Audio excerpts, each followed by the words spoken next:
Gonzalo Guerrero. Gonzalo Guerrero, also known as Gonzalo Marinero, Gonzalo de Aroca and Gonzalo de Aroza, was a sailor from Palos, in Spain who shipwrecked along the Yucatán Peninsula and was taken as a slave by the local Maya. Earning his freedom, Guerrero became a respected warrior under a Maya lord and raised 3 of the first mestizo children in Mexico and presumably the first mixed children of the mainland Americas. Little is known of his early life. Shipwrecked. In 1511, sailing with 15 others including Jerónimo de Aguilar in a caravel from Panama and heading for Santo Domingo, he was shipwrecked. However, the crew managed to board the ship's lifeboat and drifted for 2 weeks along the Yucatán Peninsula until strong currents brought them to the shore of what is now Quintana Roo, in Mexico. On reaching land, Guerrero and the other members of the crew were captured by the local Maya. Slavery.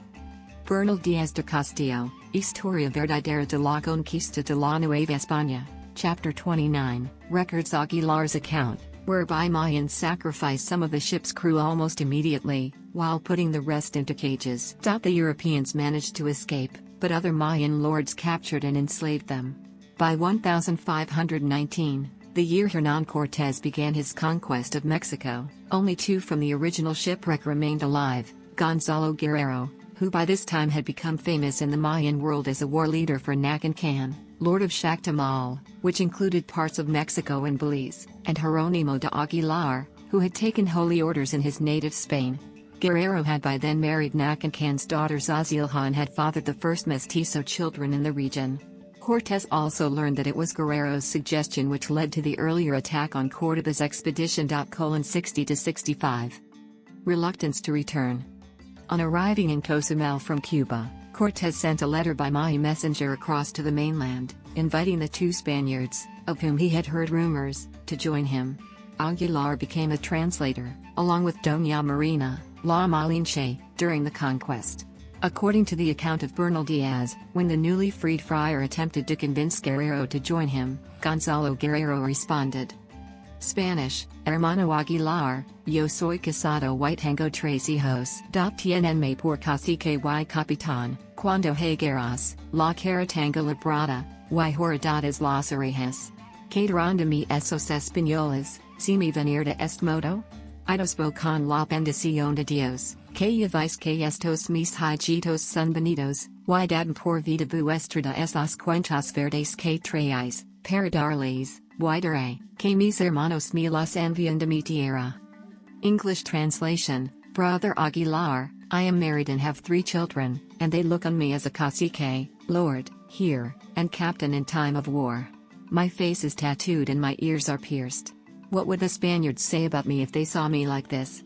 Go and God's blessing be with you, for you have seen how handsome these children of mine are.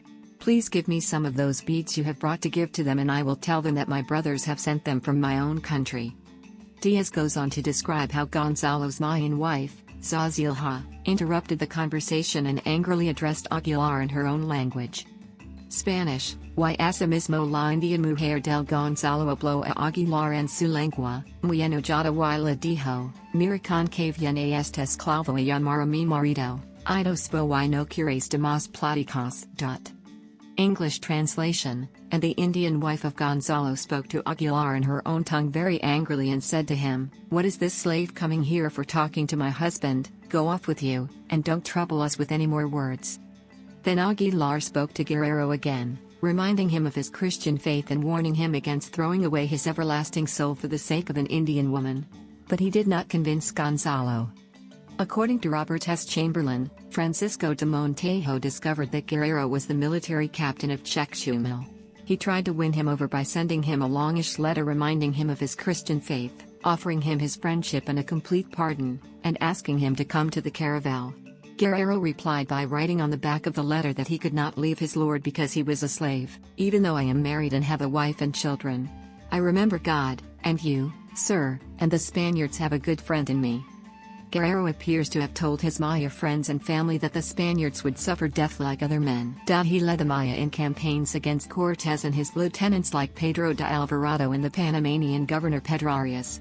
Alvarado's instructions in his Honduras campaign included an order to capture Guerrero. Oviedo reports Guerrero is dead by 1532, when Montejo's lieutenants Avila and Lujan arrived again in Xexumil. Andres de Saraceda, in a letter to the Spanish king dated August 14, 1536, writes of a battle that occurred in late June 1536 between Pedro de Alvarado and a local Honduran cacique named Sisumba. The naked and tattooed body of a Spaniard was found dead within Sisumba's town of Ticamaya after the battle. According to Saraceda, this Spaniard had come over with 50 war canoes from Quetamil early in 1536, to help Sisumba fight the Spanish who were attempting to colonize his lands. The Spaniard was killed in the battle by an arquebus shot. Although Saraceda says the Spaniard was named Gonzalo Aroca, our Chamberlain and other historians writing about the event identify the man as Gonzalo Guerrero. Guerrero was 50 years old when he died. Knowledge of Guerrero's existence.